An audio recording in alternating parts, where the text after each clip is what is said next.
لا الہ الا اللہ پڑھ لا الہ الا اللہ۔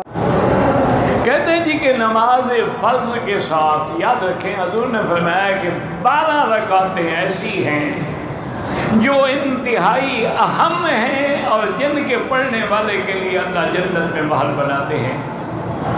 وہ 12 رکعتیں حضور نے تفصیل بیان فرمائی ہے کہ 2 رکعتیں فجر کی نماز سے پہلے، 4 رکعتیں ظہر سے پہلے، 2 رکعتیں ظہر کے بعد، 2 رکعتیں مغرب کے بعد، 2 رکعتیں عشاء کے بعد۔ یہ سنن مؤکدہ ہیں جن کی تاکید ہے کہ ان کو ہر حال میں بندے نے ادا کرنا، اگر رہ جائے تو پھر اس کی قضا بھی کرنی۔ جیسے فجر کی 2 رکعت سنت نہیں پڑھ سکا، نماز کھڑی تھی آگے نماز مل گیا، تو اب یا تو نماز کے فوراً بعد قضا کر لے یا سورج نکلنے کے بعد قضا کر لے۔ اسی طرح ظہر کی پہلی 4 سنتیں بھی مؤکدہ ہیں، ان کی بھی قضا کرنی پڑے گی۔ البتہ جو سنتیں غیر مؤکدہ ہیں، جیسے ابھی عشاء سے پہلے 4 رکعتیں یا عصر کی نماز سے پہلے 4 رکعت، یہ غیر مؤکد ہے، پڑھے تو بڑا ثواب ہے، نہ پڑھے تو کوئی اس کی قضا نہیں۔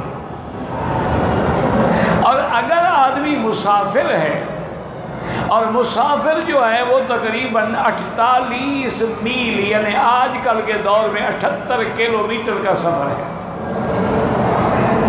اور وہ سفر کیسے شمار ہوگا؟ مثلا مکے سے ہم جاتے ہیں تو جہاں مکہ مکرمہ کی شہری آبادی اور بلدیہ کے حدود ختم ہوں گے وہاں سے سفر شروع ہوگا۔ یہ نہیں ہوگا کہ ہم یہاں مکے کے دروازے سے شروع کر دیں، وہاں سے جا کے سفر شروع ہوگا، اور اگر 78 کلومیٹر ہے تو آپ مسافر ہیں۔ اور رباعی نماز جو ہے یعنی 4 رکعت والی 2 پڑھیں گے، 2 تو فجر والی ہیں ہی 2، وہ تو آدھی ہو نہیں سکتی۔ مغرب کی نماز جو کہ 3 رکعت ہے وہ بھی آدھی نہیں ہو سکتی، 1.5 رکعت کیسے پڑھی جائے؟ تو فجر کی 2 رکعت پڑھیں گے، مغرب کی 3 پڑھیں گے، عصر اور ظہر عشاء کی 2 رکعت، اور سنتیں جو ہیں وہ معاف ہیں، نوافل جو ہیں وہ بھی معاف ہیں۔ لیکن احناف کے نزدیک وتر معاف نہیں ہے، کیونکہ وتر واجب ہے، وہ سنت نہیں، وہ سنت سے ایک درجہ اور آگے چلا گیا،